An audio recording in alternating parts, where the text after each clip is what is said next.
Sun travels வடமாகாணத்தில் சட்டபூர்வமான அனுமதியுடன் இயங்குகின்ற visa consultants and ticket agent. உங்கள் பெறுமதியான கடவுச்சீட்டுகள், ஆவணங்கள் போன்றவற்றுக்கு பாதுகாப்பான அனுமதி பெற்ற நிறுவனம் சன் டிராவல்ஸ்.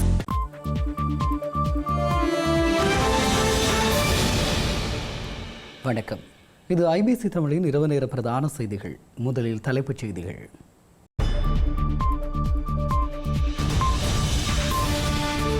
அர்ச்சனாவின் நாடாளுமன்ற பதவிக்கு எதிரான வழக்கு ஆகஸ்ட் மாதம் 30 இறுதி வாதங்கள். கிழக்கு மாகாண சிரேஷ்ட பிரதி காவல்துறை மா அதிபர் குற்றப்புலனாய்வு திணைக்களத்தில் வாக்குமூலம். பாதாள உலக குழுவினர் தொடர்பு குற்றச்சாட்டு. சர்ச்சைக்குரிய நிலக்கரி இறக்குமதி மோசடி விவகாரம். சாட்சியங்களை திரட்ட தயாராகும் ஜனாதிபதி ஆணைக்குழு. சீனாவிடமிருந்து இலங்கை பாடம் கேட்க வேண்டும், ஸ்ரீலங்கா எதிர்க்கட்சி தலைவர் தெரிவிப்பு. திமுகவை இழிவான கட்சி என சாடிய மதிமுக பொதுச் செயலாளர் வைகோ குதிரை பேர குற்றச்சாட்டை முன்வைத்து விமர்சனம். உக்ரைனிய தலைநகர் கியவ் மீது ரஷ்யா தாக்குதல், 10க்கும் மேற்பட்டோர் பலி.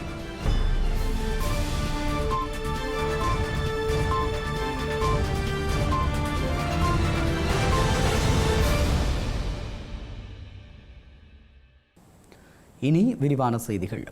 இலங்கையில் அண்மைக்கால தொடர் சர்ச்சைகளிலும் விமர்சனங்களிலும் சிக்கி வரும் நாடாளுமன்ற உறுப்பினர் அர்ச்சுனா ராமநாதன் நாடாளுமன்ற உறுப்பினராக பணியாற்றுவதற்கான தகுதியை எதிர்த்து தாக்கல் செய்யப்பட்டுள்ள நீதி பிரேரணை மனு மீதான வாதங்களை கேட்பதற்காக மேன்முறையீட்டு நீதிமன்றம் எதிர்வரும் ஆகஸ்ட் மாதம் 31ஆம் தேதி நிர்ணயித்துள்ளது.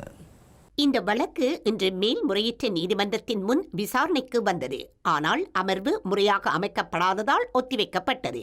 நாடாளுமன்ற உறுப்பினர் அர்ச்சுனா ராமநாதன் அரசாங்க மருத்துவ அதிகாரியாக பணியாற்றி வந்தபோதே சமீபத்திய பொது தேர்தலுக்கான தனது வேட்பு மனுவை தாக்கல் செய்தார் என்று குற்றம் சாட்டி அபினவ நிவாகல் பெரமுனவின் தலைவர் ஓஷால ஹேரத் இந்த மனுவை தாக்கல் செய்திருந்தார். அரசு பணியிலிருந்து முதலில் விலகாமல் வேட்பு மனுக்களை தாக்கல் செய்வது நாடாளுமன்ற தேர்தல் சட்டத்தை மீறுவதாகும் என்று மனுதாரர் வாதிட்டதோடு அந்த நாடாளுமன்ற உறுப்பினர் சட்டப்படி பதவி வகிக்க தகுதியற்றவர் என அறிவிக்குமாறு கோரியிருந்தார். மனுதாரரின் வழக்கறிஞர் இந்த வழக்கை கூடிய விரைவில் விசாரணைக்கு எடுத்துக் கொள்ளுமாறு விடுத்த கோரிக்கையை தொடர்ந்து நீதிமன்றம் இந்த வழக்கை ஆகஸ்ட் 31 அன்று வாதங்களுக்காக பட்டியலிட்டு அதற்கு முன்னுரிமை அளித்துள்ளது. மனுதாரர் சார்பில் சட்ட ஆலோசகர் NK அசோக் பரன் ஷெனல் பெர்னாண்டோவுடன் முன்னிலையாக்கினர். அதே சமயம் நாடாளுமன்ற உறுப்பினர் அர்ச்சனா ராமநாதன் சார்பில் சட்ட ஆலோசகர் சேனானி தியாரத்ன நிஷாதி விக்ரமசிங்கவுடன் முன்னிலையாகியிருந்தார். கிழக்கு மாகாணத்திற்கு பொறுப்பான சிரேஷ்ட பிரதி காவல்துறை மா அதிபர் வருண ஜெயசுந்தரவிடம் குற்றப்புலனாய்வு திணைக்களத்தினர் சுமார் 4 மணித்தியாலங்கள் நீண்ட விசாரணை நடத்தி வாக்குமூலம் ஒன்றை பதிவு செய்தனர். ஸ்ரீலங்கா குற்றப்புலனாய்வு திணைக்கள தலைமையகத்திற்கு அழைக்கப்பட்டு நடத்தப்பட்ட இந்த நீண்ட நேர விசாரணை மற்றும் வாக்குமூல பதிவின் பின்னர் அவர் அங்கிருந்து புறப்பட்டு சென்றுள்ளதாக தெரிவிக்கப்படுகிறது. ஒழுங்கமைக்கப்பட்ட குற்றச் செயல்களுடன் தொடர்புடைய பாதாள உலக குழு தலைவரான கெகல் பத்ர பத்மி என்பவருடன் நெருங்கிய தொடர்புகளை பேணியதாக கூறப்படும் கடுமையான குற்றச்சாட்டு தொடர்பில் வாக்குமூலம் ஒன்றை பதிவு செய்து கொள்வதற்காகவே அவர் குற்றப்புலனாய்வு திணைக்களத்திற்கு அழைக்கப்பட்டார். உயர் காவல்துறை அதிகாரியொருவர் பாதாள உலக கும்பலுடன் தொடர்பு வைத்திருந்ததாக எழுந்துள்ள குற்றச்சாட்டு இது குறித்து நீண்ட குற்றப்புலனாய்வு திணைக்கள விசாரணையும் காவல்துறை வட்டாரங்களிலும் அரசியல் அரங்கங்களிலும் பெரும் பரபரப்பை ஏற்படுத்தியுள்ளது. நிலக்கரி இறக்குமதியில் இடம்பெற்றதாக குறிப்பிடப்படும் மோசடி குறித்து ஆராய்வதற்காக நியமிக்கப்பட்டு ஜனாதிபதி விசாரணை ஆணைக்குழுவானது எதிர்வரும் திங்கட்கிழமை முதல் உத்தியோகபூர்வமாக சாட்சி கோரல் நடவடிக்கைகளை ஆரம்பிக்க உள்ளது. ஆணைக்குழுவின் நடவடிக்கைகள் தினசரி பிற்பகல் 1 மணி முதல் இரவு 7 மணி வரை இடம்பெறும் எனவும் இதுவரையில் கூற்றுக்களை பதிவு செய்துள்ள 60 பேரை எதிர்வரும் திங்கட்கிழமை முதல் குழுவுக்கு அழைக்க உள்ளதாக ஜனாதிபதி விசாரணை ஆணைக்குழுவின் பந்துலசேன குறிப்பிட்டுள்ளார். 2009ஆம் ஆண்டு முதல் 2026 ஏப்ரல் மாதம் வரையான காலப்பகுதியில் நிலக்கரி இறக்குமதியில் இடம்பெற்றதாக குறிப்பிடப்படும் மோசடிகள் குறித்து ஆராய்வதற்கு ஜனாதிபதி அனுர்குமார் திசாநாயக்கவினால் விசேட ஆணைக்குழு ஒன்று நியமிக்கப்பட்டது. உயர் நீதிமன்ற நீதி அரசர்களான கிகான் குலத்துங்க, ஆதித்ய படமெந்தி மற்றும் மேன்முறையீட்டு நீதிமன்ற நீதியரசர் சஞ்சீவ சோமரத்ன ஆகியோரை உள்ளடக்கிய வகையில் 3 அடங்கிய பூரண அதிகாரமிக்க ஆணைக்குழு நியமிக்கப்பட்டுள்ளது. ஆணைக்குழுவுக்கு கிடைக்கப்பெற்ற முறைப்பாடுகள் குறித்து முழுமையான அறிக்கையை முன்வைப்பதற்கு முறைப்பாட்டாளர்களுக்கு வழங்கப்பட்ட கால அவகாசம் கடந்த ஜூன் மாதம் 30ஆம் தேதியுடன் நிறைவடைந்தது. இதற்கமைய எதிர்வரும் திங்கட்கிழமை முதல் உத்தியோகபூர்வமாக சாட்சி கோரல் நடவடிக்கைகள் ஆரம்பிக்கப்படவுள்ளது. சீனாவின் பொருளாதார சீர்திருத்தங்கள் மற்றும் அதன் அபிவிருத்தி மாதிரியில் இருந்து இலங்கை கற்றுக்கொள்ள வேண்டிய பல பெருமதிமிக்க பாடங்கள் இருப்பதாக எதிர்க்கட்சித் தலைவர் சஜித் பிரேமதாச தெரிவித்துள்ளார். நவீனமயமாக்கல், புத்தாக்கம் மற்றும் அபிவிருத்தி திட்டங்களை செயற்படுத்துவதில் சீனா கொண்டுள்ள அர்ப்பணிப்பையும் அவர் வெகுவாக பாராட்டியுள்ளார். சீன கம்யூனிஸ்ட் கட்சியின் 105வது ஆண்டு நிறைவை முன்னிட்டு விசேட வாழ்த்துச் செய்தியிலேயே அவர் இதனை குறிப்பிட்டுள்ளார். சீனாவின் சீர்திருத்தங்கள் மற்றும் திறந்த பொருளாதார கொள்கைகள் அந்த நாட்டின் உலகளாவிய பொருளாதாரம் மற்றும் தொழில்நுட்ப வல்லரசாக மாற்றப்பட்டுள்ள அதேவேளை அங்கு கூட்டுச் செழிப்பை ஊக்குவித்துள்ளதாக எதிர்க்கட்சித் தலைவர் சஜித் பிரேமதாச தெரிவித்துள்ளார். ஆசிய பிராந்தியத்தினதும் உலகளாவிய ரீதியிலான முன்னேற்றத்திற்கும் வல்லரசுகளான சீனாவிற்கும் இந்தியாவிற்கும் இடையிலான அமைதியான ஒத்துழைப்பு மற்றும் சுமூகமான உறவுகள் இன்றியமையாததாகும் எனவும் அவர் குறிப்பிட்டுள்ளார். ஐக்கிய மக்கள் சக்திக்கும் சீன கம்யூனிஸ்ட் கட்சிக்கும் நீண்டகால அரசியல் மற்றும் நட்பு ரீதியிலான உறவை மேலும் வலுப்படுத்துவதற்கு தாம் எப்போதும் அர்ப்பணிப்புடன் இருப்பதாகவும் கூறியுள்ளார். இலங்கையின் தற்போதைய பொருளாதார நெருக்கடிகளுக்கு மத்தியில் ஆசியாவின் மாபெரும் பொருளாதார சக்தியான சீனாவின் வளர்ச்சி பாதையை இலங்கை முன்னெடுத்துச் செல்ல வேண்டும் என எதிர்க்கட்சித் தலைவர் சஜித் பிரேமதாச விடுத்துள்ள அறிக்கை அரசியல் அரங்கில் முக்கியத்துவம் பெற்றுள்ளது. ஒய்த்த ஞாயிறு பயங்கரவாத தாக்குதல்களால் பாதிக்கப்பட்டவர்களுக்காக நீதியையும் உண்மையையும் நிலைநாட்ட கொழும்பு மறைமாவட்ட பேராயர் மெல்கம் ரஞ்சித் ஆண்டகை எடுக்கும் முயற்சிகளுக்கு இலங்கை கத்தோலிக்க ஆயர்கள் பேரவை ஆதரவு வெளியிட்டுள்ளது. சமூக ஊடகங்கள் வாயிலாக கர்தினாலுக்கும் ஏனைய அருட்தந்தையர்களுக்கும் எதிராக பரப்பப்படும் அவதூறான கருத்துக்களை வன்மையாக கண்டிப்பதாக பேரவை அறிக்கை வெளியிட்டுள்ளது. இலங்கையில் தொழில் நிறுவனங்கள், வர்த்தக அமைப்புகள் மற்றும் பொருளாதார செயற்பாடுகள் குறித்த விவரங்கள் பாரம்பரிய காகித முறைகளுக்கு பதிலாக முற்றிலும் எண்ணியல் எனப்படும் டிஜிட்டல் தளம் வழியாக சேகரிக்கும் மின்னணு பொருளாதார கணக்கெடுப்பு ஆரம்பிக்கப்பட உள்ளது. இலங்கை தொகை மதிப்பு மற்றும் புள்ளி விவர திணைக்களத்தினால் வரலாற்றிலேயே முதன்முறையாக 2025 மற்றும் 2026 ஆண்டுக்கான மின்னணு பொருளாதார கணக்கெடுப்பு தற்போது அதிகாரப்பூர்வமாக ஆரம்பிக்கப்பட்டுள்ளது. நிதி திட்டமிடல் மற்றும் பொருளாதார அபிவிருத்தி அமைச்சின் கீழ் செயற்படுத்தப்படும் இந்த தேசிய வேலை திட்டத்தின் முதன்மை நோக்கம் நாட்டின் விவசாயம் சாரா பொருளாதார நடவடிக்கைகள் குறித்த அண்மை கால மற்றும் நம்பகமான புள்ளி விவர தகவல்களை திரட்டுவதாகும். தரவுகளின் அடிப்படையிலான பொருளாதார திட்டமிடலுக்கு வலுவானதொரு அடித்தளத்தை வழங்கும் இந்த தொகை மதிப்பு நாட்டில் தற்போதுள்ள அனைத்து கைத்தொழில், நிர்மாணம், வர்த்தகம் மற்றும் சேவை துறைகளை உள்ளடக்கியதாக முன்னெடுக்கப்படுகின்றது. இந்த தொகை மதிப்பின் முதற்கட்டமாக 50 அல்லது அதற்கு மேற்பட்ட ஊழியர்களை கொண்ட பெரிய அளவிலான நிறுவனங்களின் தகவல்களை சேகரிக்கும் பணிகள் நேற்று முதல் ஆரம்பிக்கப்பட்டுள்ளன. இலங்கையில் உள்ள பதிவு செய்யப்படாத அனைத்து முதியோர் இல்லங்களும் எதிர்வரும் செப்டம்பர் மாதம் 30ஆம் தேதிக்கு முன்னர் பதிவு செய்யப்பட வேண்டும் என முதியோர்களுக்கான தேசிய செயலகம் அறிவித்துள்ளது. இலங்கையில் பதிவு செய்யப்படாத முதியோர் இல்லங்கள் குறித்த தகவல்களை சேகரிப்பதற்காக தற்போது நாளாவிய ரீதியில் விசேட கணக்கெடுப்பு ஒன்று முன்னெடுக்கப்பட்டு வருவதாக முதியோர்களுக்கான தேசிய செயலகத்தின் பணிப்பாளர் கே சதுர மிகுதும குறிப்பிட்டுள்ளார். இதன்படி இதுவரை தங்களது விவரங்களை வழங்காத முதியோர் இல்லங்களின் நடத்துனர்கள் செயலகத்தினால் வெளியிடப்பட்டுள்ள படிவத்தை பூர்த்தி செய்து தேவையான விவரங்களை வழங்குமாறு அவர் கேட்டுக் கொண்டுள்ளார். அரசாங்கத்தினால் எதிர்காலத்தில் அறிமுகப்படுத்தப்படவுள்ள விசேட திட்டங்களின் பலன்களை பெற்றுக் கொள்வதற்கு முதியோர் இல்லங்களின் பதிவு இன்றியமையாதது என்றும் அவர் சுட்டிக்காட்டியுள்ளார். இதேவேளை முறையான பதிவின்றி 5க்கு மேற்பட்ட முதியோர்களுக்கு தங்குமிட வசதி அளித்து பராமரிக்கும் நிறுவனங்களுக்கு எதிராக சட்ட நடவடிக்கை எடுக்கப்படலாம் என பணிப்பாளர் எச்சரித்துள்ளார். நாடு முழுவதும் பதிவு செய்யப்படாமல் இயங்கி வரும் 311 முதியோர் இல்லங்களை தாம் தற்போது அடையாளம் கண்டுள்ளதாகவும் அவர் குறிப்பிட்டுள்ளார். அவை அனைத்தும் செப்டம்பர் 30ஆம் தேதிக்கு முன்னர் தங்களது பதிவுகளை நிறைவு செய்ய வேண்டும் எனவும் தவறும் பட்சத்தில் சட்ட நடவடிக்கை எடுக்கப்படும் எனவும் அவர் மேலும் தெரிவித்துள்ளார். களனி பல்கலைக்கழகத்தின் புதிய வேந்தராக மகாவிகாரை வங்சிக சியோபாலி மகாநிகாயவின் அஸ்கிரிய மகாவிகாரை பிரிவின் அனுநாயக்கர் சாஸ்திரபதி அதிவணக்கத்திற்குரிய நாரம்பனாவே ஆனந்த தேரர் நியமிக்கப்பட்டுள்ளார். இதற்கான நியமன கடிதம் ஜனாதிபதியின் செயலாளர் கலாநிதி நந்திக சனத்குமார நாயக்கவினால் அதிவணக்கத்திற்குரிய நரம்பனாவே ஆனந்த தேரரிடம் ஜனாதிபதி செயலகத்தில் இன்று பிற்பகல் கையளிக்கப்பட்டுள்ளது. இலங்கையின் வரலாற்று சிறப்புமிக்க மன்னார் மருதமடு திருத்தலத்தின் ஆடி மாத மங்கள திருவிழா இன்று மிகச் சிறப்பாக நடைபெற்றது. மன்னார் மறைமாவட்ட ஆயர் பேரொரு தந்தை அந்தோணிப்பிள்ளை ஞானப்பிரகாசம் ஆண்டகை தலைமையில் அனுராதபுரம் மறைமாவட்ட ஆயர், மன்னார் ஓய்வு நிலை ஆயர் மற்றும் குரு முதல்வர் கிறிஸ்து நேசன் அடிகளார் உட்பட ஏனைய ஆயர்கள் இணைந்து திருவிழா கூட்டு திருப்பலியை ஒப்புக் கொடுத்தனர்.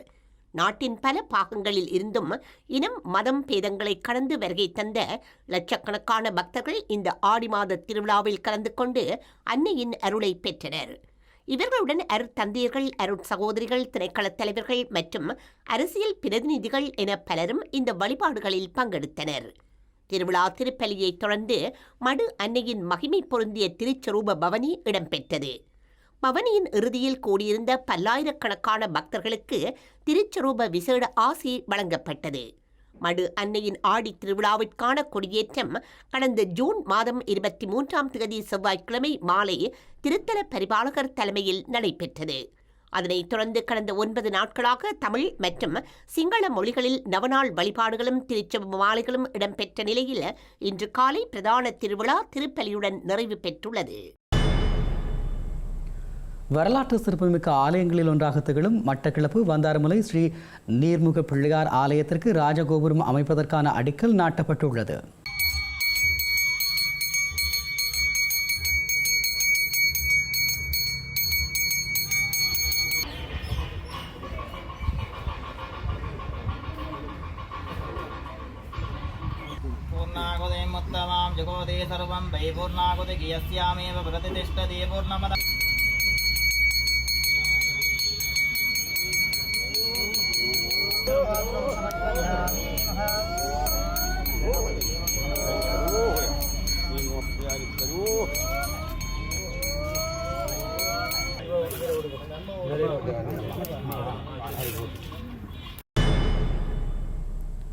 மட்டக்களப்பு வெல்லாவளி காவல் நெல்லிக்காடு பகுதியில் கால்நடைக்கு உணவு தேடுவதற்காக சென்ற நபர் ஒருவர் வயல் நிலத்தில் சடலமாக மீட்கப்பட்டுள்ளார்.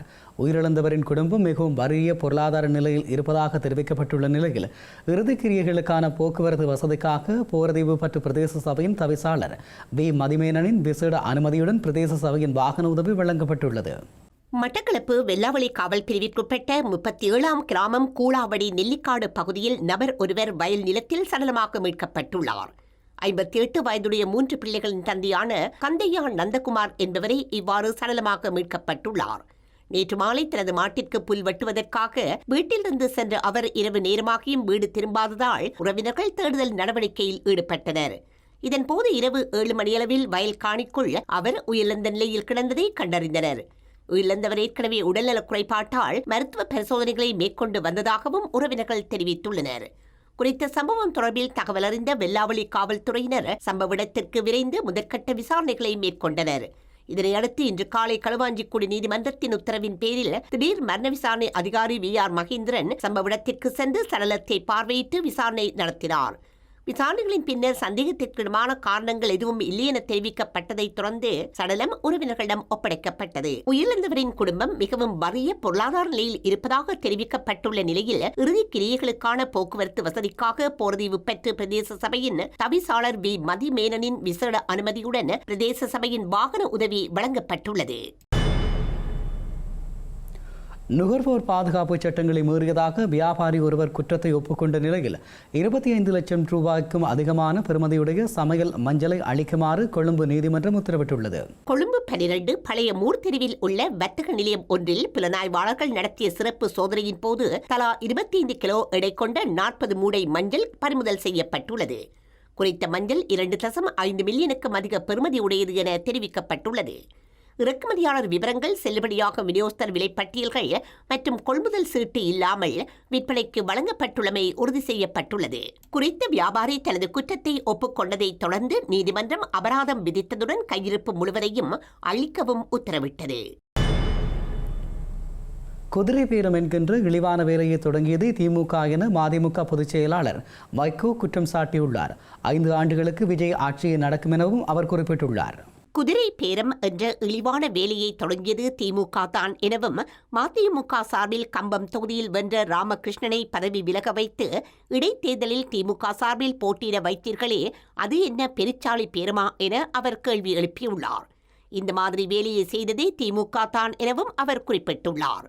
தமிழகத்தில் விரைவில் நடக்க இருக்கும் இடைத்தேர்தலில் மதிமுக போட்டியிடாது எனவும், அதே சமயம் முதல்வர் விஜய் தலைமையில் தமிழகத்தில் நடைபெற்று வரும் அரசியல் மாற்றத்திற்கு மதிமுக உறுதுணையாக இருக்கும் எனவும் அவர் தெரிவித்துள்ளார். திமுக கூட்டணியில் இருந்தபோது தங்கள் கட்சி தொடர்ந்து அவமதிக்கப்பட்டது எனவும், சுயமரியாதையை காக்கவே கூட்டணியிலிருந்து விலக வேண்டிய நிலை ஏற்பட்டது எனவும் அவர் குறிப்பிட்டுள்ளார். திமுக தங்களை முதுகில் குத்தவில்லை எனவும், அவர்கள் நெஞ்சில் குத்திவிட்டார்கள் எனவும், தமது கட்சியினர் உறுதியுடன் இருக்கிறார்கள் எனவும் அவர் தெரிவித்துள்ளார். தங்கள் மீது சுமத்தப்படும் குற்றச்சாட்டுகளை மக்கள் நம்ப மாட்டார்கள் எனவும், 5 ஆண்டுகளுக்கு விஜய் ஆட்சிதான் நடக்கும் எனவும் அவர் குறிப்பிட்டுள்ளார். அடுத்து வரும் தேர்தலிலும் விஜய் வெற்றி பெற்று மீண்டும் முதல்வர் ஆவார் எனவும், திமுக ஆட்சியில் கொடிகட்டி பறந்த ஊழலை இல்லாமல் ஆக்கிவிட்டார் முதல்வர் விஜய் எனவும் அவர் தெரிவித்துள்ளார். உக்ரைனும் ரஷ்யாவும் மாறி மாறி பெரும் வான்வெளி தாக்குதல்களை நடத்தி வரும் நிலையில் நேற்றிரவு முதல் இன்று அதிகாலை வரை மிகப்பெரிய தாக்குதல்களை உக்ரைனிய தலைநகர் உட்பட பல இடங்களில் ரஷ்யா நடத்தியிருந்தது. இந்த தாக்குதலில் இதுவரை குறைந்தது 10 பேர் கொல்லப்பட்டுள்ளனர். ரஷ்யாவின் உக்ரைன் மீதான படையெடுப்பு நடந்து 4 ஆண்டுகள் கடந்த நிலையில் 2 நாடுகளும் தங்களுக்கு இடையிலான தாக்குதல்களை ஏறக்குறைய ஒவ்வொரு இரவும் நடத்தி வருகின்றன. கடந்த வாரம் ஒரே இரவில் ரஷ்யாவின் 12 பிராந்தியங்கள் மீது 600க்கும் மேற்பட்ட ட்ரோன்களை ஏவிய உக்ரைன் அதன் மூலம் ரஷ்யாவின் எரிசக்தி உட்கட்டமைப்புகளை குறிவைத்து தாக்கியது. இந்த தாக்குதல்கள் ரஷ்யாவிற்குள் ஆழமாக ஊடுருவி போர்க்களத்திலிருந்து வெகு தொலைவில் உள்ள நகரங்கள் மீது நடத்தப்பட்ட நிலையில் நேற்றிரவு ரஷ்யா தனது முறையில் கியவ் மீது ஒரு பெரும் தாக்குதலை நடத்தியதில் பல குடியிருப்பு கட்டடங்கள் அழிக்கப்பட்டதில் 13 பேர் கொல்லப்பட்டனர். 90க்கும் மேற்பட்டோர் காயமடைந்துள்ளனர். நேற்றிரவு 8 மணி அளவில் ஆரம்பிக்கப்பட்ட தாக்குதல்கள் இன்று காலை 11 மணி நேரமாக நீடித்தது. தனது நாட்டின் உட்கட்டமைப்புகள் மீது உக்ரைன் நடத்திய தாக்குதல்களுக்கு பதிலடியாகவே இந்த தாக்குதல்கள் நடத்தப்பட்டதாக ரஷ்ய ராணுவம் குறிப்பிட்டுள்ளது. ரஷ்யா கிட்டத்தட்ட 500 ட்ரோன்களையும் பல ஏவுகணைகளையும் ஏவியதாகவும், ஒரே தலைநகரை வெவ்வேறு திசைகளில் குறிவைத்ததாகவும் உக்ரைனின் விமானப்படை கூறியது. பெரும்பாலான ஏவுகணைகளும் ட்ரோன்களும் இடைமறிக்கப்பட்டாலும் 33 ஏவுகணைகள் இலக்கை தாக்கியதாக உக்ரைன் அதிபர் வெலோடிமிர் ஜெலன்ஸ்கி தெரிவித்தார். செய்திகளின் நிறைவாக மீண்டும் தலைப்புச் செய்திகள்.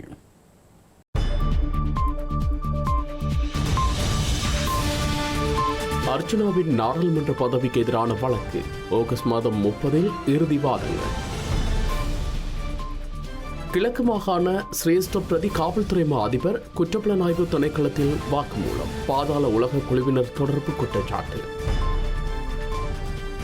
சர்ச்சைக்குரிய நிலக்கரி இறக்குமதி மோசடி விவகாரம். சாட்சியங்களை திரட்ட தயாராகும் ஜனாதிபதி ஆணைக்குழு. சீனாவிடமிருந்து இலங்கை பாடம் கேட்க வேண்டும், ஸ்ரீலங்கா எதிர்க்கட்சி தலைவர் தெரிவிப்பு. திமுகவை இழிவான கட்சி என சாடிய மதிமுக பொதுச் செயலாளர் வைகோ குதிரை பேர குற்றச்சாட்டை முன்வைத்து விமர்சனம். உக்ரைனிய தலைநகர் கியவ் மீது ரஷ்யா தாக்குதல், 10க்கும் மேற்பட்டோர் பலி.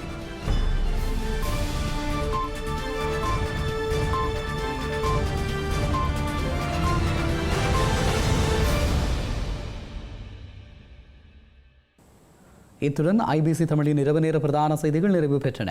உடனுக்குடன் செய்திகளை அறிந்து கொள்ள IBC தமிழ்.com என்ற எமது இணையதளத்தை பார்வையிடுங்கள். வணக்கம்.